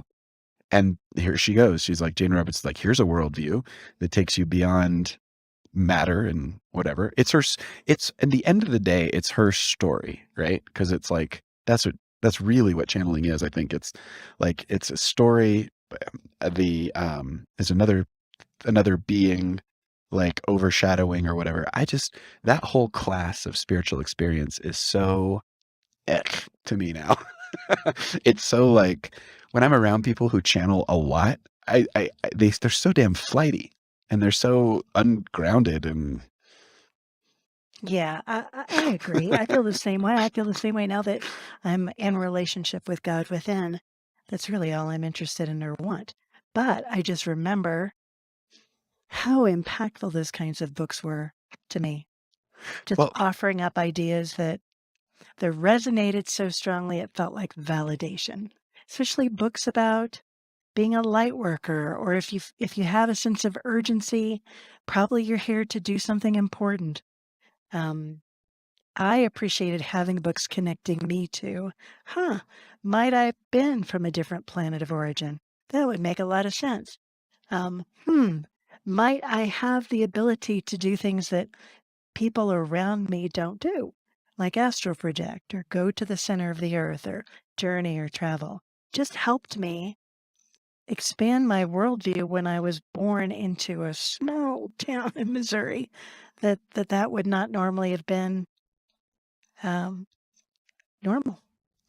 what I like about that phase of the 70s spiritually, because I've read stuff from that time period and talked to people who lived through it and had development like you did. What I like about, like when you say astral projection, what I like about that is it's a real experience you can have. So sometimes I love those books, like the book I read that was written in 81, Michael Harner's The Way of the Shaman. He describes the shamanic drumming technique that you can reproduce with, anything that makes noise. And you can actually change your consciousness through it. What I like about it is that there's an experience that someone could have for themselves.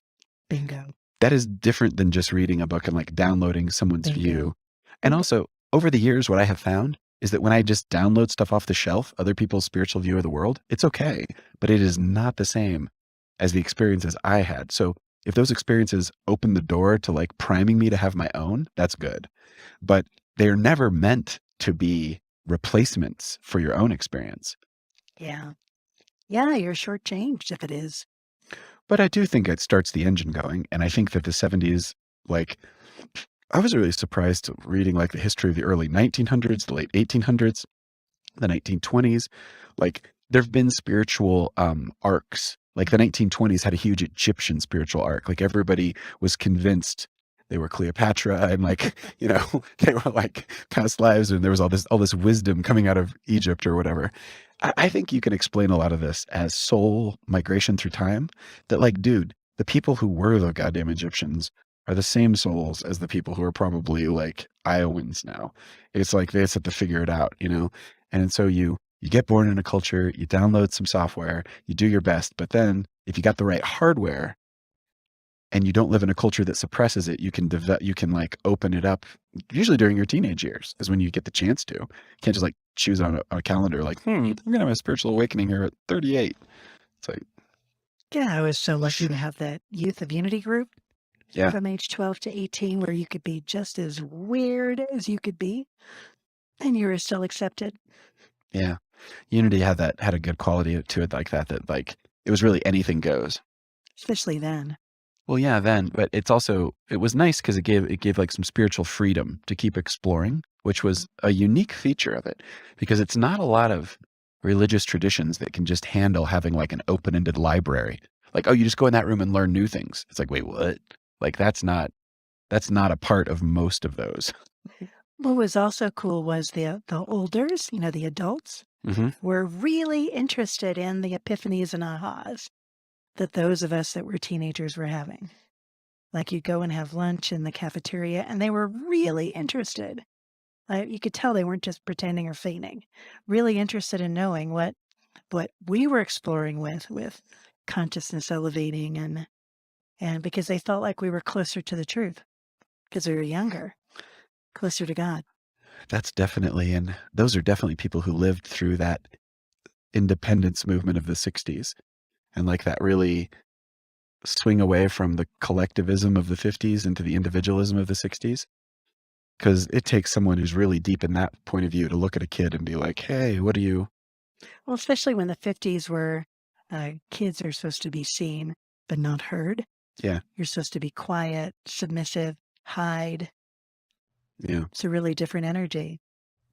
Right. Well, right. The sort of the rebellion vibe of the 60s was no. Wisdom can come in any package, right? I mean, just that twice a year they would give us teenagers the entire platform to run an entire church service, just us. It's cool. And it was the best attended ones they had. Yeah. One of us would do the cool sermon, one would do the guided meditation, others of us would do music. It's pretty cool. They Yeah. don't just give lip service, but actually think it was like seriously cool. Yeah. You could tell they did think it was seriously cool. Yeah. That was an interesting part of working when I was around the Unity old timers at Unity Village, the people who were like in their 80s and I was like in my 20s. It was, They loved you. well, yeah. I don't know. I got two minds on this because one, I think the older people do know a lot more than kids in one regard. Kids have a fresher perspective, which is cool. When I look to kids at my age, in my mid 40s, I don't look to them so much for wisdom as I look to them for a temperature. Like, how are you handling all this? Like, how are you handling all this change? And what are you doing it? But also when I look to people in their 20s, I see how I could be if I was more flexible, if I wasn't such an old person. That's neat. Well, you've got your friendship with Peter. It's right there. Yeah. Every week. Right. No, that's what's But cool. there was all the literature. So what you need to know is the people that you were working with at Silent Unity, they'd all read about The same books. star seeds and indigo kids and that this whole, that there was going to be this incredible surge of enlightened beings being born on Earth, and they needed to be looking out for them. Yeah, that was the story on the street. Well, Yeah, as a you were person, perceived through that template. well, it was looking back on it from my mid 40s, it was unnerving and not always super helpful to have the old people be like, hey, this kid knows. It's like, dude, I just had some experience in consciousness like 5 minutes ago, and I'm telling you about it. I don't have any of the depth. I don't have any of the gravitas. Fair enough. I don't have wisdom. I don't have any of the wisdom about how to share this stuff, and I don't have any experience guiding other people on Interesting. especially not adults, and especially not on spiritual topics. Interesting. So yeah, when adults would like sort of elevate me up like that, it wasn't fucking helpful. I don't overall think it was that. You've never shared that before. That's really interesting. Because you got a lot of airtime. I remember when you led a meditation, you were in full lotus, sitting on the stage. All those people came. There was a bunch of people, yeah, there were a bunch of people who wanted me to give that talk because I was always talking about a little bit of this and a little bit of that, like all the stuff I was learning. But really, I was just talking about the stuff I was learning in addition to the journeys I was doing. But I'd been journeying since I was 18, and I was in my, I was like, I've been journeying for like about 6 years at that point. But you'd also had the experience of being in the presence of God at 16. Yeah. And dying at 21, being in the presence of Mother Mary, devoting your life to be her priest. I mean, this is not your ordinary garden variety kid. I would have appreciated, on balance, those adults being more like, hey man, it's so cool that you've got these experiences. But I tell you what, here's a framework that you might want to look at for like how to integrate this stuff and how to make it work for your 30s, work for your 40s, work for your 50s. Like there was a lot of I don't know. It's kind of, I guess they call it child worship or whatever, but it's I think you can. But when I look at a kid and I see a kid that's like spiritually advanced, my thought is not like I don't know. It seems like there's a lot of danger in telling the kid that they're special, but there's a lot of value in being able to support them in their experiences. Kind of like fixed mindset. They get fixed. I don't know. I see a lot of young people who are like in their 20s who are like, like I was, a self-proclaimed healer and, spiritual worker and doing this stuff. And when I look at them, I see the arc. I'm like, that's now. But like, wait till like real life catches up in your 30s and you have to really know this. What you know now is lovely, but it's sort of like Not tested yet. It's not tested. Yeah. And yeah. So, and the problem is that I had a culture problem. I didn't have the grace or the good karma to have a lot of old people who really fucking knew. A person who really fucking knew would have handled it in a different way than a lot of the ways than the promotional kind of things. However, without that, I would have never met you. We met through a mutual friend who wanted me to be a super healer in my 20s. Yeah, no, he had stars in his eyes when he described you to me. Well, I think I accidentally worked a couple miracles and stuff is the problem. I think I accidentally from my perspective now, but then I was just in the moment, but I could like do stuff that was a little out of the ordinary that was like, well, that's fucking real. And I'd be like, yeah, but I can't do it on cue. It wasn't like miracles on cue. Yeah. Which is the big trap with the whole thing. But, blessing or curse, you have a very charismatic self. Yeah. You do. And it's very magnetic. Sure. And it was alive and well when we met when you were 24. I mean, I couldn't believe it. I'm running this summer camp for 36 kids, 12 teenagers and 12 adults. And you're going to run one of the family groups and you're late because your brother graduated from Dartmouth and you wanted to see him. So you show up, you've got your hacky sacks, you've got your maracas. Every kid's eye was on you. It was like a tractor beam. They only had eyes for you. They followed you both with their eyes and physically everywhere you went, like the Pied Piper. It was fun to watch. It was fun. Those kids were cool. It was fun to get to be around super young people. Yeah, I guess I'm just saying you had a lot of magnetism. Sure. Makes sense. Yeah. And you spoke with authority. I mean, how many 24-year-olds, 23-year-olds, 22-year-olds are going to be attracted to being a minister, a telephone prayer minister at Silent Unity? Yeah, I think if more people... That's a rather remarkable career choice, don't you think? The universe kind of hooked me up with that. It was nice to have the full-time job to pray all day. Changed me to just be in prayer for like 8 hours a day as a job. And it's like your job was to get better at praying. It's like that was where the learning edge, the cutting edge was, is like, how can you be better at praying? It's like that's fucking was life changing, absolutely amazing. No, I just yeah. I mean, you don't always get what you want, right? But like the What you're saying is you would have loved to have had a couple of older adults as totally, mentors or guides yeah. who actually carried wisdom and gravitas. I would have given up every little shred of adulation and oh my God, isn't that so amazing? And oh, how creative and amazing you are for a mentor who knew how to guide me through that. Like, But you have lifetimes as a monk, where in community. yeah, I bet you were missing that too. totally. 100%. I was looking for that actively. I was actively looking for my Roshi, like through my 20s, like thinking I was going to find him like around the next turn and corner. Yeah. Yeah, some Well, dude. you had some candidates. You thought maybe James Twyman might be, Ron and Lisa. You had a lot of people that you hoped might help the wayshowers. Oh, they all did. They all did in different ways. But I mean, even in my 20s, I was looking for my Zen teacher. I was like, it's got to be around here somewhere. Not so much, but whatever. It's That's a big deal. I know that one. It's visceral. The call and the desire for that. yeah.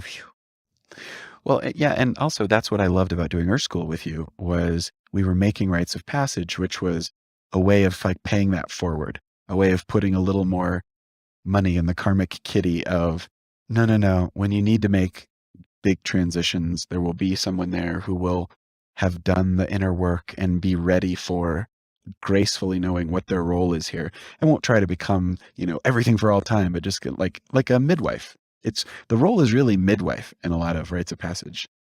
Like, how can you set up the right conditions for this birth, but then baby goes home with mom? But whatever. Interesting. There's levels to it. No, that's interesting. I wish I knew what I know now about change and transition, that I could have gone back and shared that. Like, yeah. Change is something that happens to you externally. Transition is that process that occurs within that begins with an ending, ends with a new beginning. But here might be some of the terrain you'll travel.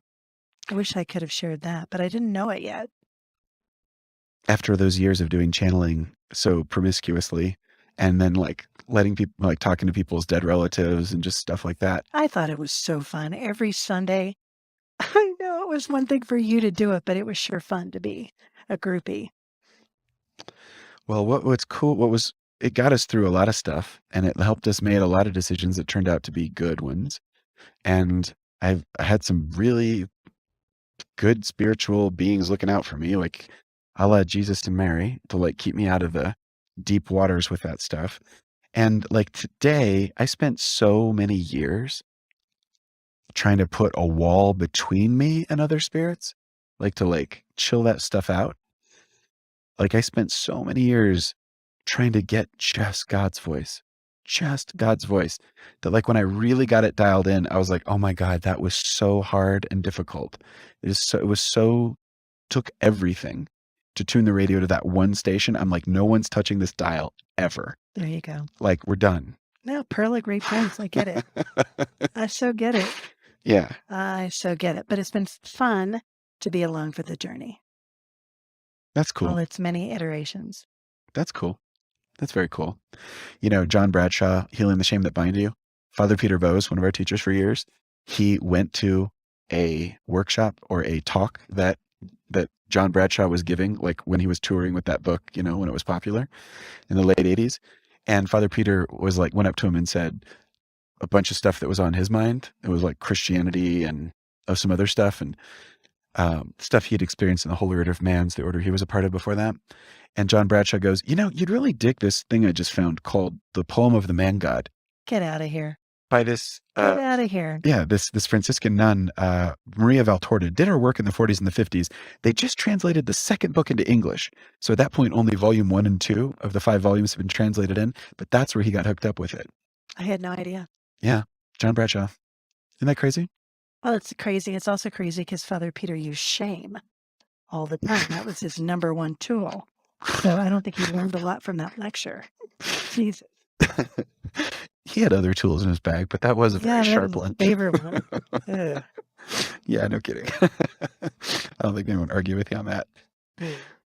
Good thing he had some other redeeming qualities too. Um, you know, uh, okay, so like Banksy, right? If Banksy is on the art spectrum, the ultimate individual, like he's anonymous, or he or she, guess, is anonymous and is not participating in the art world and not making any money off of their art. Meanwhile, people can charge us $33 to get like 40 of his pieces together, and his stuff sells for millions of dollars at Sotheby's and all these, Christie's and all these big clicky, art markets.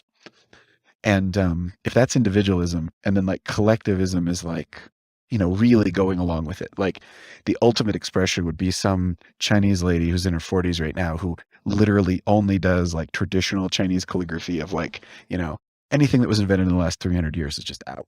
Like it's just all old, traditional, whatever. That sort of spectrum of individual thought versus collective thought, like individual experience versus archetype, like myth and story from culture. I think the tension that this Banksy thing kind of works. Okay. There was Nietzsche is this philosopher, is this German philosopher. He had that famous phrase, God is dead. Everyone always likes to take that one, God is dead. His whole talk about it was actually quite a lot more. But the concept is that in a previous time, the stories that you were given as an individual would be all you'd need to run your whole life because the technology didn't change.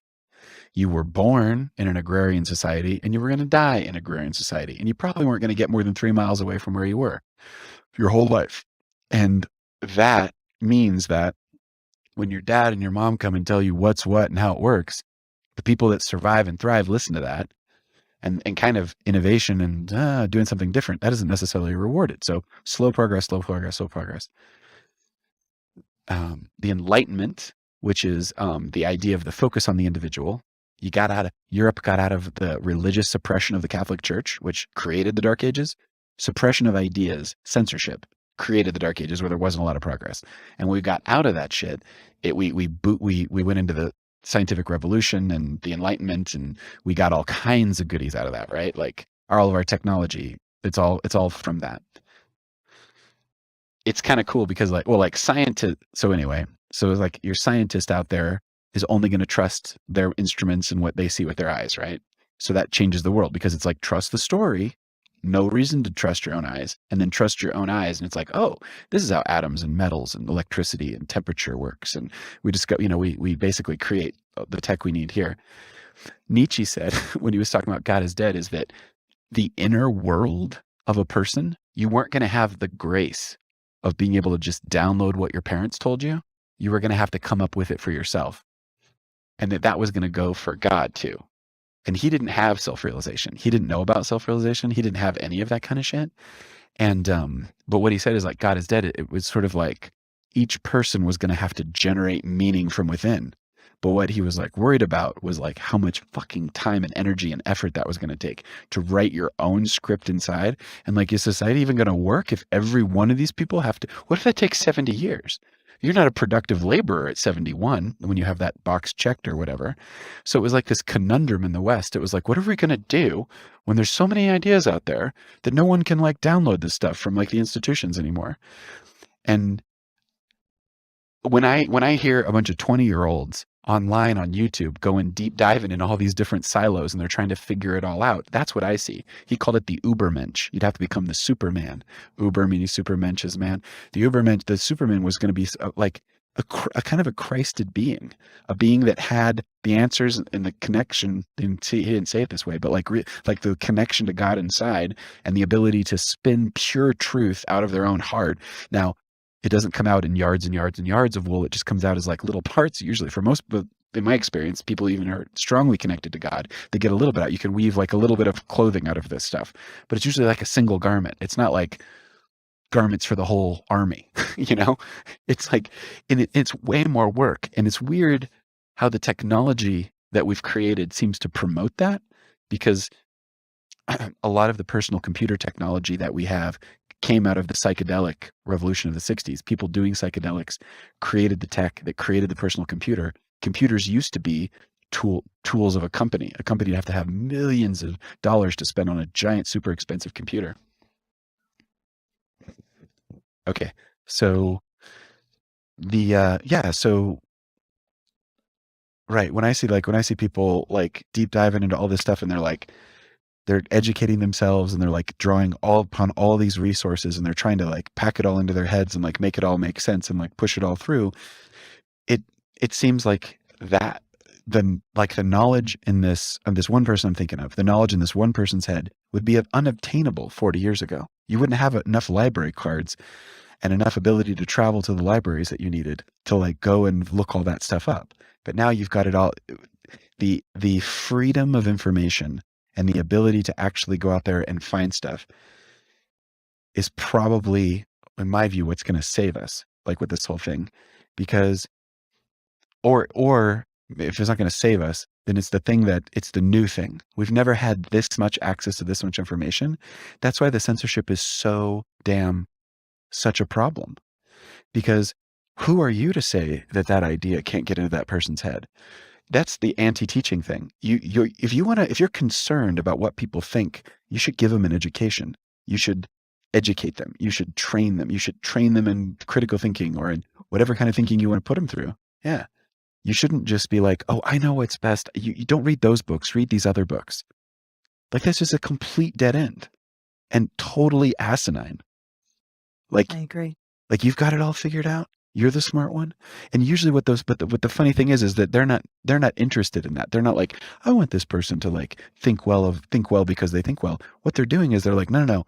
Be the sheeple I can control. Be the sheeple that stays inside the pen that I've created. Be the sheeple that stays in my marketing funnel. Don't wander outside my marketing funnel. It says the military industrial complex or whatever. It's like, it's crazy too. Well, I'm just like free form ranting here. Fear. It's got to be fear.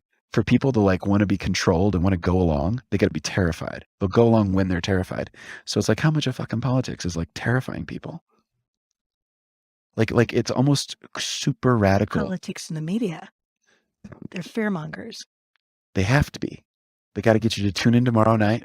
Can you imagine if you watched a TV news broadcast and they're like, hey man, so nothing's really changed in the last, week. You're cool for about another 7 or 8 days. Why don't you just come back in like 14 days and we'll let you know if anything's real.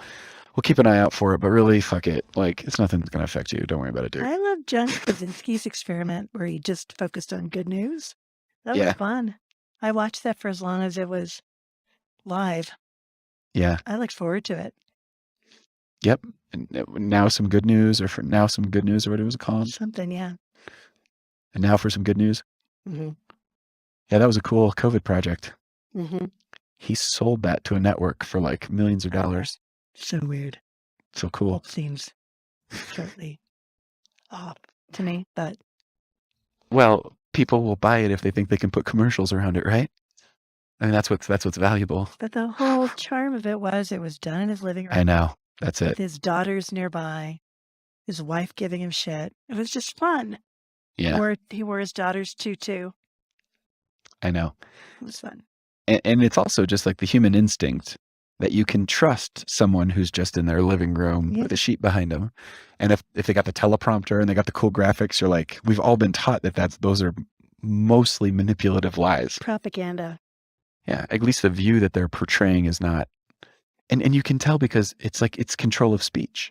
It's like if you're reading a teleprompter, dude, how much different is your brain like right now when you're just like making stuff up in the moment, rather than when you get to write and rewrite and cross out and edit and look up a thesaurus and spell check it and run it through Grammarly. And then you read that back like those are your thoughts. I think it's basically dishonest. To me, it's basically dishonest if I read you something I wrote and edited and it's like, but I want you to take it in like it's my thoughts right now. It's not my thoughts right now. Yeah, you're really right. You're really right. It's studied. It's crafted. Crafted. So it's like a sophisticated story. Yeah. I think when I find the YouTube video with like 3 people listening to 2 people talking live, I'm like, fuck yeah. Like it's just it'd be really hard for them to fake they'd have to really believe the lie to lie to me. Whereas some corporate stooge, in marketing writes the copy for the, Anderson Coopers of the world to read back CIA operatives. And then we call that something. That's bullshit. And people are scripted. Scripted. Scripted. That's performance. It's kind of cool to watch Crystal and Sagar breaking points because you get an example of this every day. They have stories and they have data points and they have things that are written down, but then they are telling you about them. So they've got their data and they're improvising, but what you hear is their takes on their honest takes on things and their honest views on things. And you can hear that they didn't think it up ahead of time, especially when they use the wrong words, or they fuck up their grammar, or you're like, oh, it's raw but true. And then at the end of each one, they both have their monologue that they do, which they've written. Fair enough. So you literally get to hear a person like spitball on the fly and then switch over to like their thoughts. Now their thoughts are so much more potent, and it's like you know what Applejack is? The booze? Yeah. Do you know how to make Applejack? No. Okay.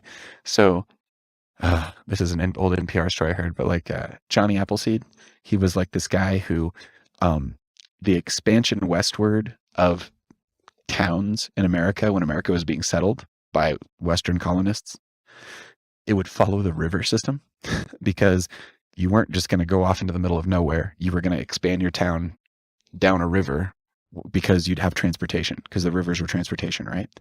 So he would roll up on a town of people. And then what he would do is a tree would take like 6 years to grow. An apple tree would take like 6 years to grow. So he would go down the river where he thought 6 years in the future there'd need to be a city, and he'd plant orchards and orchards of apples. Then, and he'd do it and do it and do it and do it. And then he'd come back and get the money. So when they wanted to make a new town, they would roll up on a nice place, which would be a good place to have a town, and they'd build their, and there's this apple orchards over here. And then he'd show up and be like, yeah, those are my apple orchards. And he'd sell them the apples. Apples used to be, maybe this is a Michael Pollan story. I think it is. It's about I think I heard it from a Michael Pollan book. But apples used to be all kinds of different apples. Like the apples we get now are like 6 different kind of apples, but there's literally hundreds of different ways an apple can come out. And most of the time it's ridiculous. It doesn't look anything like an apple. It's not tasty like an apple we have now, but they all would make sugar. So these would be, so it was a story about the difference between apple clones that we get now in the store and then wild apple trees like Johnny Appleseed would plant. And you'd get these crazy fucking trees, and you couldn't eat the apples. They weren't good for fruit. But what you could do with all of them is you could collect them all, and then you could cut them up, and then you would boil them, and that would boil out all the sugars. And then you could then take the sugar and you could ferment it, and then you turn it into, like what would be like a wine or like a light beer. Okay, you take a wine or a light beer, and then you freeze it, and the water freezes at one temperature, leaving the alcohol. So this was an early way to do distilling, was they would freeze it, and then whatever didn't freeze was the alcohol, because it froze at a much colder temperature. So they'd take out the water, and then that would be Applejack. So like Applejack is like this super concentrated like distilled stuff. So like when Crystal and Sagar are giving their monologues, it's like Applejack as opposed to like just beer. Ooh, it took a while to get there. That was worth it. Totally. It's like, where are we going with this? Totally. Well, okay, so I kind of want to try it though now. Applejack? Oh, that's any liquor is any liquor that's above beer or wine is Applejack. Oh. It was just the name they gave to it for the first distilled, like some of the first distilled spirits. And the way you really do it is you have a distillery, which is like a hot, it's like tubes inside of a hot mass of water, and you heat it up to different levels, and like, you control like this is where the water will evaporate. Then you evaporate off the water, and then it's like it like condenses just the liquor out of it. So yeah, it's like it's a distilled liquor. Fun. Stronger, more concentrated. But the reason why we're doing these deep dives, and we probably should put this at the beginning, but the reason why we're doing these deep dives is because there is a difference between listening to someone's take on something on YouTube and reading the book yourself. And with your attention being drug and fragmented in a kabillion directions on YouTube, potentially on any kind of social media, the real superpower is to be able to sit still, put your focus on something, and then really go deep into it. Deep dive, like Cal Newport's deep dive. And he actually calls it deep work. Deep work, right. Yeah. He's all about acquiring skill sets, technical skill sets, like the ability to program and do different kinds of technical work. And solve complex intellectual problems. Yeah. Or you can put 4 to 5 hours, pure focused attention on something to solve it. there's a difference between what I there's this thing out there where people will like watch a YouTube video and they're like, oh, I got it or whatever. It's like, no, no, no, no. You just got someone's distilled thing of it. Maybe it was in beer form, but maybe it was also in Applejack form. And if it was in Applejack form, it's even harder to take in because it's so goddamn dense, right? Is way different than reading the original thing and coming to your own conclusions.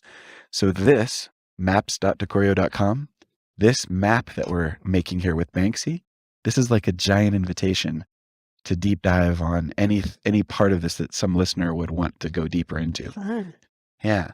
Like it's just, it's not the same to listen to someone say it and you don't got it. You got it when you got it. And a lot of times that's about going to the original stuff and really, really going deep. Now you can get a lot from the app, the skim, but it's not personally transformative. It's personally transformative if you actually spend the time with it. And it does take time to read a book or watch like a bunch of documentaries or like really think about it or whatever. Or then try it out for yourself. I mean, Exactly. that's true knowing. Apply it. Yeah. Project-based learning. Yeah. It has in the bones. Well, my thing since I stopped teaching in 2019, or 2018, 2019 was, I've been trying to, I want to be putting out stuff that encourages people to go to those deeper places and to have, all you need is one person to listen to your assessment or your digestion of the topic. It can literally be someone you already know in your life. You just, hey, mind if I tell you about this book I read or this thing I did or this thought or this idea I was having? You just need one other person to listen. And then the social part of our being kind of kicks in and it becomes useful to do it. So they call Web 1.0, 2.0, and then there's 3.0. Web 1.0 was when I was a kid, you go on the early nascent web and you just could get a bunch of information, but you really couldn't leave any information. Web 2.0 was when the technology got to the point where it's like, oh, now everybody can like post a YouTube video and now you're making content and you're like consuming kind of content. People talk about Web 3.0 being distributed computing, like with the blockchain and stuff like this. But I think there's another one like that's like a 2.5 or something that's like, where's the website that gives you information, but then gives you time to digest it and then put something meaningful back out there? That full loop is not there yet. Like there's lots of little one-offs everywhere, but there's not like Really meaningful. I hope that comes about. Well, maps.tecoreo.com is an attempt to put a piece of software behind it where you can see a buffet of connections, like with this Banksy thing. We're going to throw a bunch of stuff in one place, put it all in a giant map.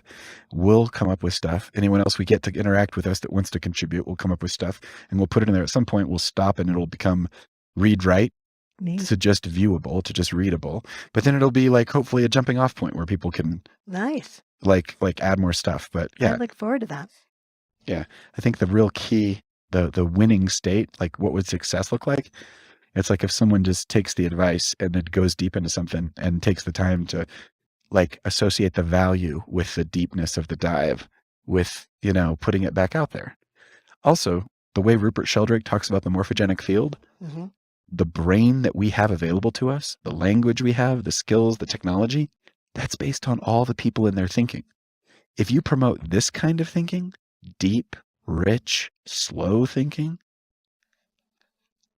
that benefits everybody because when everybody goes to think, there'll be a little bit more of that out there and less of the frothy stuff on the surface. I love it. It's like spiritual folks would describe it as the astral or the collective unconscious. That's neat. Yeah, you're pouring through your experience, you're pouring quality into the quality stuff into the collective unconscious rather than garbage or frothy, quick, emotional, dicey nonsense. Anyway, I love you. I love you. Let's go watch some Banksy. Woohoo!